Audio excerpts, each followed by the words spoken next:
This is absolutely pathetic work. That's what he said to me, right there, in front of everyone. 32 executives sitting around that glossy conference table, watching me like I was some kind of car crash they couldn't look away from. I remember the way he picked up my proposal, this thing I'd spent 6 months of my life on pinched between his thumb and forefinger like it was contaminated. Then Garrett Vaughn, CEO of one of the biggest players in the industry, the man who'd built his reputation on brutal honesty, tore my contract in half. Not metaphorically, literally tore the paper in half. 2.8 million? This is what you think your idea is worth? You're clearly not ready for the big leagues. I'm Thea, by the way. Thea Reeves, 34 years old, and at that moment about ready to either vomit, cry, or possibly commit a felony. I'd always been the responsible one, the woman who worked twice as hard as everyone else, who triple-checked everything, who never raised her voice even when she should have. But something inside me broke that day, not in the way Garrett probably hoped. Not a breakdown, not tears, something else entirely. When he finished his little performance, tossing the torn contract onto the table between us, everyone expected me to crumble. Instead, I looked him directly in the eyes. "You're absolutely right, sir." The room went silent. Garrett blinked twice, clearly thrown off by my calm acceptance. "I'm clearly not ready for your league." I stood up, gathered my materials with steady hands. "Thank you for your time." As I walked out, I could hear the murmuring start behind me. Nobody walks out on Garrett Vaughn, especially not after he's eviscerated them. But I wasn't walking out defeated. I was walking out with purpose. Before I go deeper into this story, I'd really appreciate if you could hit the like button if you've ever dealt with someone who tried to humiliate you. Leave a comment too if you've had your own revenge moment. I read all of them, I promise. So here's the thing about Garrett Vaughn. On paper, he was untouchable. 46 years old, net worth somewhere north of 300 million, featured in all the business magazines, donated to all the right charities, had a beautiful wife named Elise, who ran some prestigious foundation, 2 perfect children at elite private schools, a reputation for being tough but fair. But nobody gets that powerful by being fair. I'd been working as director of new acquisitions at a competing firm. Smaller, hungrier. We'd identified a revolutionary technology developed by this brilliant engineer named Mira Costa. Her work could literally change how an entire segment of our industry operated, and Garrett wanted it. What he didn't know was that I'd spent the last year getting to know Mira, not as a potential acquisition, but as a human being. Her sister had a rare form of muscular dystrophy. Mira had developed her technology partly to help people like her sister. She wasn't in it just for money. She wanted her work to mean something. The proposal I brought to Garrett wasn't just about numbers. It was a carefully structured deal that would have given Mira creative control, guaranteed research funding for 5 years, and included a partnership with a leading medical research foundation. The 2.8 million was just the upfront payment. The full deal was worth much more, but structured in a way that protected Mira's vision. But Garrett didn't bother to read past the first page. He saw the initial number and made his judgment.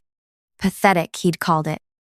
I got into my car in the underground parking garage and just sat there for almost an hour, not crying, not panicking, just thinking.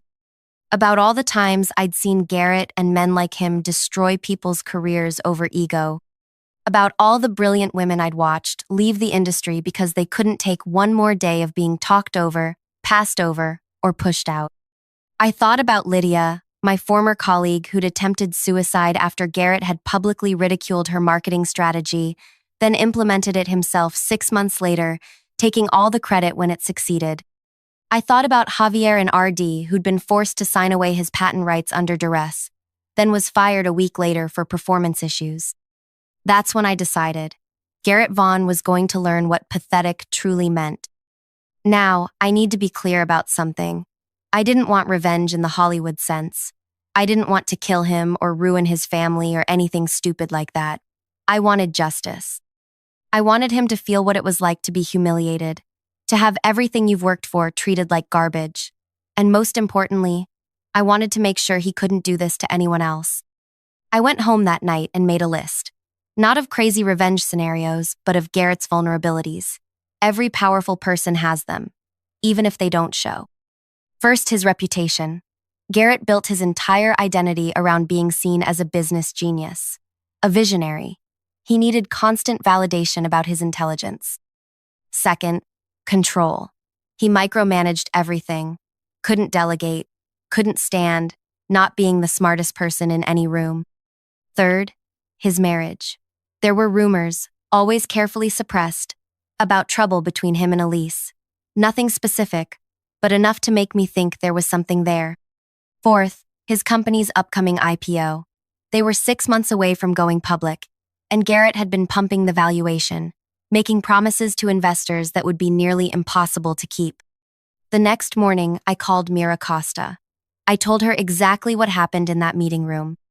"I'm not surprised," she said. "He tried to approach me directly 3 months ago, offered me a partnership that would have basically given him ownership of everything I've built." That's when she told me something I hadn't known. Garrett had threatened her. Subtly, of course. He was too smart for direct threats. But he'd made it clear that if she didn't sell to him, he would make sure her technology never made it to market. "He has a lot of friends in regulatory circles," Mira said, "and he mentioned how easy it would be for someone to question the safety protocols of my systems." That was the moment I knew I couldn't just walk away. This wasn't just about my humiliation anymore. This was about stopping someone who was actively harming innovation and the people behind it. "Mira," I said, "what if I told you there's a way to get your technology to the people who need it? Make sure you maintain control, and teach Garrett Vaughn a lesson he'll never forget." There was a pause on the line. Then Mira said 5 words that changed everything. "I'm listening. What's your plan?" The plan took shape over the next 2 weeks. I reached out to contacts. I trusted people who'd had their own Garrett Vaughn experiences. Turned out, there were a lot of them. Nadine, a former board member who'd been forced out after questioning Garrett's accounting practices. She still had friends in the company and access to information that wasn't public. Elliot, a journalist who'd tried to write a story about Garrett's business tactics 3 years earlier, only to have it killed after Garrett threatened the publication with a lawsuit. He'd been gathering evidence ever since, waiting for the right moment. Devin, a programmer who'd worked directly under Garrett for 2 years before being fired for lack of innovation, right after Devin had shared a breakthrough idea that Garrett later claimed as his own. And most surprisingly, Elise Vaughn herself.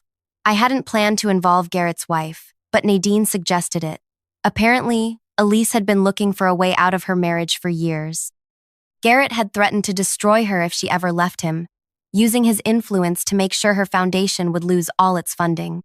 "She hates him more than any of us," Nadine told me, "but she's terrified of him too." I arranged to meet Elise under the pretense of discussing a donation to her foundation. We met at a small cafe across town, far from anywhere Garrett or his associates might be. The woman who sat across from me didn't look like the confident, polished philanthropist I'd seen in photos. She looked exhausted, wary. When I carefully brought up my real reason for meeting her, I expected denial, maybe anger. Instead, she laughed, a hollow, terrible sound. "You have no idea what he's really like," she said. "The man you saw humiliate you? That's his good side." Then she rolled up her sleeve. The bruises were fading but still visible. 4 distinct finger marks around her wrist. "He's very careful," she said quietly. "Never leaves marks where anyone can see them. Never loses control in public. It's all calculated." I felt sick. This wasn't what I'd expected. This was worse. Much worse. "I can't be directly involved," Elise said, "but I can give you information. And when the time comes, I'll corroborate whatever needs corroborating." That night, I couldn't sleep. The plan I'd been forming suddenly felt inadequate. This wasn't just about business anymore. This was about stopping someone truly dangerous. I called Mira the next morning. "The plan is changing," I told her. "Are you still in?" "After what you just told me about Elise. More than ever." We set things in motion. Mira reached out to Garrett directly, told him she'd reconsidered his offer, said she'd had a falling out with me and was interested in working with him instead. Garrett, predictably, was delighted. He invited her to his office for a private meeting the following week. Meanwhile, I worked with Elliot to prepare everything we'd need. Devin created a secure communication system for all of us, one that couldn't be traced back to any of us. Nadine provided us with internal documents showing how Garrett had been systematically inflating the company's value ahead of the IPO. Not just normal corporate optimism, actual fraud. Numbers changed, projections manipulated, problems hidden. Elise gave us something even more damning. Recordings, dozens of them. Garrett, verbally abusing her. Garrett, on business calls, ordering his team to falsify reports. Garrett, threatening a former employee who'd filed a sexual harassment complaint.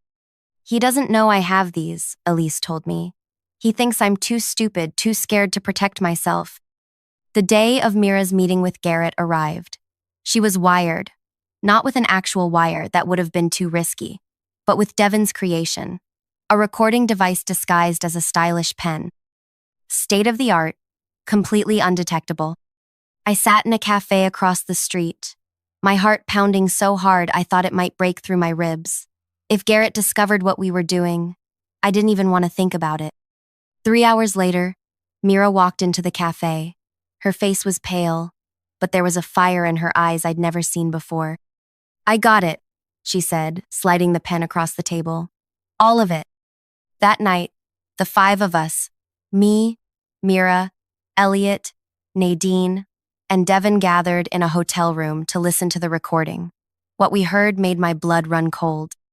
Garrett had spent the first hour charming Mira, presenting himself as a visionary who understood the importance of her work.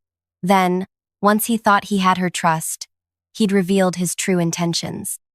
He planned to patent her technology under his company's name. He would give her a position as chief researcher, but with no actual authority. And if she ever tried to fight him on it, he'd make sure she was discredited in the industry. Technology created by women always gets extra scrutiny, he'd said with a laugh. One hint that your safety protocols might be compromised, and no one will touch your work for years. That's just how the game is played, sweetheart. But the worst part came later. When Mira asked about my involvement, why he'd rejected the deal I'd presented. Thea Reeves? She's nobody. Another ambitious woman who doesn't understand how things work. I've dealt with dozens like her. They either learn their place or they disappear. Then he described, in chilling detail, how he'd systematically undermined my reputation within the industry over the past year. How he'd spoken to my bosses, suggesting I was unstable, difficult to work with. How he'd blocked potential job opportunities without my knowledge. I sat there, stunned. I'd attributed my recent professional struggles to bad luck, to the economy, to normal industry challenges. Never had I imagined someone was actively working to destroy me. Why? Mira had asked him. Why go to all that trouble over someone you consider nobody? Garrett's answer chilled me to the bone. Because she reminds me of my wife. That same look in her eyes, like she thinks she's better than me. Women like that need to be taught their place. The room fell silent after the recording ended. I couldn't speak, couldn't process what I'd just heard. It was Elise who broke the silence. She'd arrived halfway through the playback, slipping into the room quietly. Now you understand, she said. This isn't about business for him. It never was. It's about power, control. In that moment, something shifted inside me. This wasn't just about getting justice for myself anymore, or even for Mira, or Elise, or any single person. This was about stopping someone who'd hurt countless people and would continue hurting more if nobody stopped him. I looked around the room at these people who'd trusted me, who'd risked so much already. They were waiting for me to tell them what came next. Tomorrow, I said, my voice steadier than I felt. We end this. We met at dawn. Nobody slept that night. How could we? Elise looked particularly haunted, like someone walking to their own execution. In a way, she'd be sacrificing the life she'd built, her safety net, her public image, everything.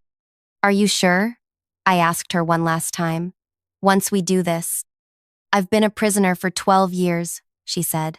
I'm ready to break out. The plan was intricate but clean. We weren't going to use illegal means that would make us no better than Garrett. We would use the truth. All of it. strategically deployed for maximum impact. Step 1. Elliot published his long-researched article about Garrett's business practices, not in some small outlet, but in one of the most respected business publications in the country. The editor-in-chief was a woman who had her own history with Garrett. He'd tried to block her promotion years earlier. She'd been waiting for a bulletproof story. The article wasn't just accusations. It was documented evidence. Financial records Nadine had provided, testimonials from former employees, all verified. And most damning, direct quotes from the recordings Mira had made, alongside historical patterns of behavior documented by others. By 9 a.m., the article was live. By 9:15, Garrett was calling an emergency board meeting. Step 2. While Garrett was locked in that boardroom, desperately trying to control the narrative, Devin activated the secure server we'd created. Onto it went everything. The full recordings, both Mira's and Elise's, the internal documents showing financial fraud, emails Garrett had sent threatening various people over the years, forwarded to us by recipients who'd been too afraid to use them before, but now saw an opportunity for justice. We didn't release this publicly. Instead, Devin sent access to 3 specific groups: the SEC investigators who'd been quietly looking into the company's pre-IPO claims, the board members currently sitting in that emergency meeting with Garrett, and the 5 largest institutional investors backing the IPO. Step 3. Elise held a press conference. Not about Garrett specifically. That would have seemed like a bitter wife's revenge. Instead, she announced a new initiative through her foundation focused on workplace harassment and domestic abuse among high-profile executives. Too often, she said to the cameras, we assume power and character go hand in hand. They don't. Sometimes the most powerful people are the most damaged, the most dangerous. She never mentioned Garrett by name. She didn't have to. The timing said everything. By noon, Garrett's carefully constructed world was collapsing. The board meeting had devolved into chaos after members started receiving and reviewing the evidence on their devices. 2 board members walked out immediately, unwilling to be associated with what they were seeing. Investors were pulling out of the IPO, the stock was plummeting, and reporters were calling everyone connected to the company. And where was I during all this? Sitting in Garrett's office, waiting for him. His assistant had been easy to get past. I'm here to apologize to Mr. Vaughn. I told her about the misunderstanding with the Costa proposal. She'd looked skeptical but buzzed me in. Garrett was still in his emergency meeting, but she said he'd be back any minute. I sat in one of the chairs facing his desk, calm in a way I'd never felt before. Not happy, not triumphant, just centered, like I was exactly where I needed to be. The door flew open 40 minutes later. Garrett stormed in, his face contorted with rage. He didn't even notice me at first, slamming the door behind him and going straight to his desk where he gripped the edge so hard his knuckles went white. When he finally looked up and saw me sitting there, the shock on his face was almost comical. "What the hell are you doing in my office?" he snarled. I smiled. Not a vindictive smile, just a calm one. I wanted to be here for this moment. What moment? The moment I call security to drag you out of here? The moment you realize it's over, Garrett. His face flushed dark red. You think that hit piece is going to hurt me? I've survived worse. By next week, no one will remember it. It's not just the article, I said quietly. It's everything. The SEC has your financial records. The board has the recordings, all of them, including the ones Elise made at home. Your investors have pulled out. The IPO is dead. I watched as understanding dawned on his face, followed by disbelief, then rage, then most satisfyingly fear. You can't prove anything, he said, but his voice had lost its certainty. We already have. I stood up slowly. You're done, Garrett.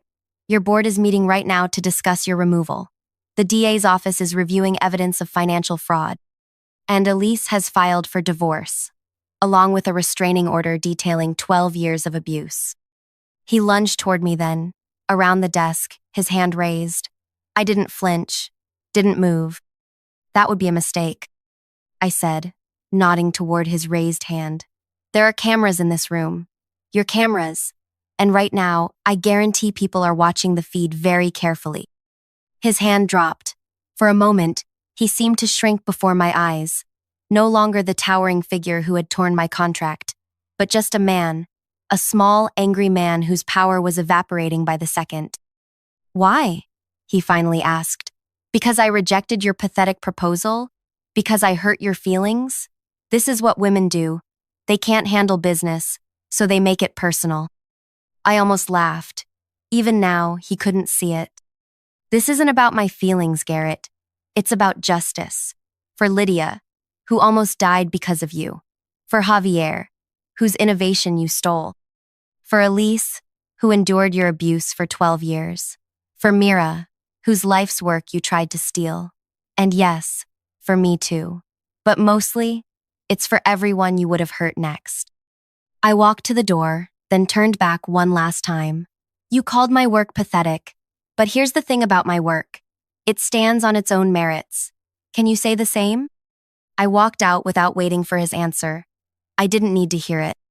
The answer was playing out across news sites, across the stock ticker, across the faces of people in the building who were frantically packing up their desks as the company imploded. Outside, the others were waiting for me. Mira, Nadine, Devin, Elliot, and Elise, looking simultaneously terrified and more alive than I'd ever seen her in photos. Is it done? Mira asked. It's done, I confirmed. What happened next unfolded with a speed that surprised even me. By evening, Garrett had been removed as CEO by unanimous board vote. By the next morning, the SEC had formally announced an investigation. By the end of the week, criminal charges related to financial fraud were filed. Elise's divorce filing included damning evidence of physical and emotional abuse, and despite Garrett's attempts to fight it, the judge granted her everything she asked for, including full control of the charitable foundation they'd started together. Mira's technology found a home with a smaller, more ethical company, one that gave her full creative control and a genuine partnership. The deal I structured for her ended up being worth far more than the $2.8 million Garrett had mocked. As for me, the strangest thing happened. After the story broke, my phone started ringing. Other companies, impressed by what they'd seen as strategic brilliance rather than revenge, wanted me on their teams. Former colleagues reached out to reconnect. For the first time in my career, I had options, real ones. But I didn't take any of those corporate offers. Instead, Mira and I started our own firm, specializing in helping female innovators bring their technology to market without losing control of their vision. We called it Restitution Partners. A little on the nose, maybe, but it felt right.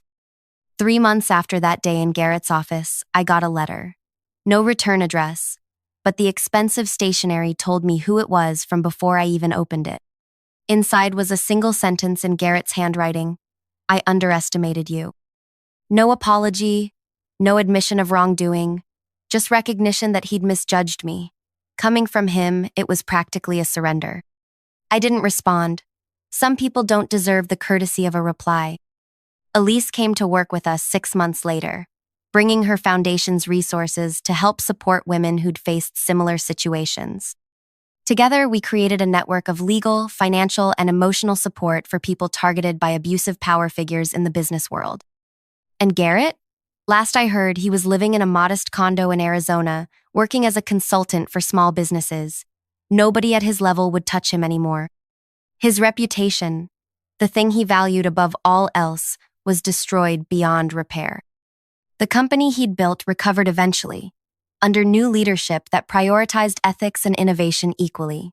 Some of the people he'd hurt found healing in seeing justice done. Others just wanted to move on. Both reactions were valid. I still think about that day in the conference room sometimes. How close I came to breaking down, to giving him the reaction he wanted. How differently things might have turned out if I'd shown him my pain instead of my resolve. But mostly, I think about all the people like Garrett who are still out there, still hurting others, still untouched, and I wonder who will be brave enough to stand up to them. Maybe it's someone watching this right now, someone who's been hurt, humiliated, pushed aside, someone who's thinking, that could never be me. I could never do what Thea did. But you could. With the right support, the right evidence, the right timing, you absolutely could. If this story resonated with you at all, please hit the subscribe button. I don't just share these stories for views. I share them because I want to build a community of people who understand that power without accountability is just another form of violence. Your comments help me know I'm not alone in this fight, and every like helps this message reach someone who might need to hear it. And if you're out there facing your own Garrett Vaughn, remember this.